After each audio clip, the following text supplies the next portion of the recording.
সকলকে শুভেচ্ছা জানাই। আমি দেলোয়ার ইসলাম, আর আপনারা দেখছেন আপনাদের প্রিয় চ্যানেল ইনসাফ টিভি।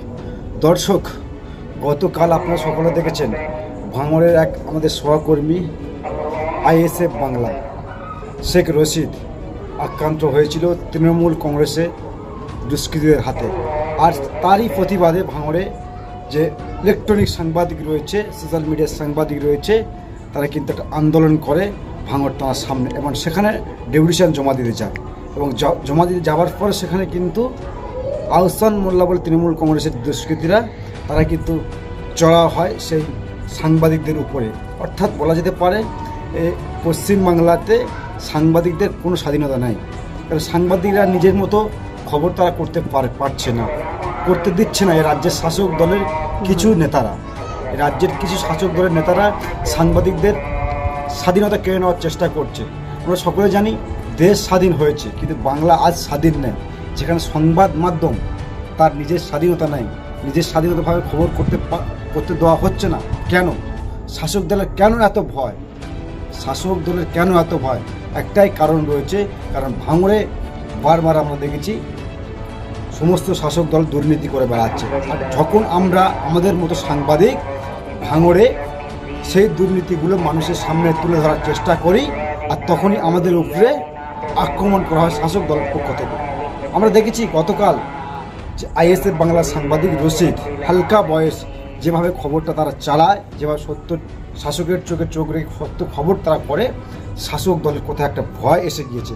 কারণ সকলেই আমরা জানি 2026-এ বিধানসভা নির্বাচন, আর সেই বিধানসভা নির্বাচন আপনারা সকলেই জানেন ভাঙড়ে তৃণমূল কংগ্রেস বলা যেতে পারে জব্দ হয়ে গেছে। কারণ শাসকের যে দুর্নীতি ভাঙড়ে, সেটাকে তুলে ধরবে কারা? বড় বড় মিডিয়া তুলে ধরবে না, কারণ এক শ্রেণীর বড় বড় মিডিয়া তারা শাসকের দালালি করছে। আর ছোটো ছোটো ইলেকট্রনিক যারা মিডিয়া রয়েছে, ইউটিউব সাংবাদিক যারা রয়েছে, তারা কিন্তু খবরগুলো তুলে ধরছে, আর যখনই তুলে ধরছে তাদের ওপর আক্রমণ করা হচ্ছে। তাহলে আমরা যে বারবার গণতন্ত্র কথা বলি, যে পশ্চিমবাংলায় গণতন্ত্র চলছে, এটাই গণতন্ত্র চলছে।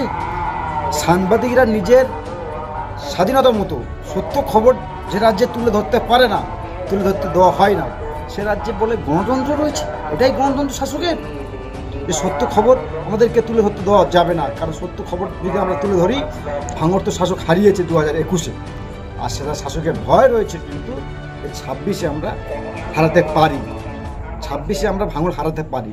তাই সাংবাদিকদের খবর করতে দেওয়া যাবে না।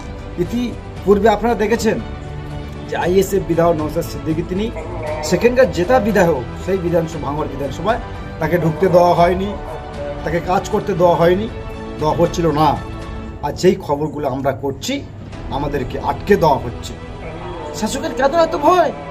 শাসক ভয় পেয়েছে আমাদেরকে, কারণ একমাত্র আমরাই পারি মানুষের স্বাধীনতা দিতে, একমাত্র আমরাই পারি মানুষের সত্য খবর দেখাতে। আর বড় বড় মিডিয়াতে এক শ্রেণীর মিডিয়া রয়েছে যারা শাসকের চাটুকারিতে করে এসব সমস্ত খবরগুলো, সত্য খবরগুলো তারা ধামাচাপা দেওয়ার চেষ্টা করে, ধামাচাপা দেয়। আর সেই খবরগুলো যখন আমরা করি, আমাদের মধ্যে মিডিয়া করে, আমাদের মধ্যে মধ্যবিত্ত পরিবার থেকে উঠে গিয়ে সত্য খবর শাসকের চোখে চোখ রেখে যখন আমরা দেখাই যে ভাঙড়ের দুর্নীতি কেন, শুধু ভাঙড় নয়, সারা বাংলা জুড়ে দুর্নীতি চলছে, যারা সারা বাংলায় দুর্নীতি আতুর ঘর, শাসকের বিরুদ্ধে মুখ খোলা যাবে না। কারণ যেভাবে রশিদ সাহেব আইএসএফ বাংলা সাংবাদিক যেভাবে তাকে আক্রমণ করা হয়েছে, এটা গণতন্ত্রের ভিতরে পড়ে। আর শওকত মোল্লা যেই দিন থেকে দায়িত্ব পেয়েছে, আমরা কেন বলছি কথাগুলো, সংবাদ মাধ্যম তারা ভারতবর্ষের সংবিধানের দ্বিতীয় স্তম্ভ, আমরা বলি গণতন্ত্রের দ্বিতীয় স্তম্ভ সাংবাদিক, আর সাংবাদিকের স্বাধীনতা নেই। তাহলে আপনারাই ভাবুন ভাঙড়ের মানুষ কতটা নির্যাতন রয়েছে, তাদেরকে সত্য কথা তো বলতে দেওয়া হয় না। আর যে সমস্ত বিরোধী দল তারা জিতে রয়েছে ভাঙড়ে আইএসএফ, তাদেরও কাজ করতে দেওয়া হয় না। দর্শক, শাসকের এই গাজোয়ারি কতদিন চলবে, কতদিন চলতে পারে? আপনারা প্রশ্ন তুলুন। আজকে সাকিরুল থেকে যে গ্রোয়াই সাকিরুল ইসলাম, তার উপর হামলা করা হয়েছে ভাঙড় থানার সামনে। 20-50 জন সাংবাদিক তারা গিয়েছিলেন ডেপুটেশন জমা দিতে, তাদের উপরে আক্রমণ করা হচ্ছে। এখন পর্যন্ত শাসকের তরফ থেকে কোনো বিবৃতি দেওয়া হয়নি। শাসক ভাবছে কি, শাসক ভাবছে কি ইলেকট্রনিক মিডিয়াগুলো বন্ধ করে দিলে এই খবরগুলো কি সাধারণ মানুষ দেখতে পারবে না? শাসক ভাবছে কি দর্শক? শাসক অনেক কিছু ভাবতে পারে, কারণ শাসকের হাতে রাজ ক্ষমতা রয়েছে। আর রাজ ক্ষমতা রয়েছে বলে শাসক যা খুশি তাই করছে। মানুষের কণ্ঠকে রোধ করা হচ্ছে, সংবাদ মাধ্যমের কণ্ঠকে রোধ করা হচ্ছে, রোধ করছে শাসক।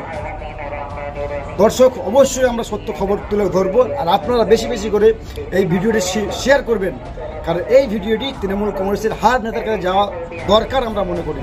যে সমস্ত এখনো পর্যন্ত তৃণমূল কংগ্রেসের সৎ নেতা রয়েছে, সংখ্যাটা যদিও কম, সৎ নেতা রয়েছে, আর আমরা চাই সে সমস্ত সৎ নেতা উঠে আসুক, প্রতিবাদ করুক। সংবাদ মাধ্যমের উপর আক্রমণ করা হবে, আশ্চর্য ব্যাপার।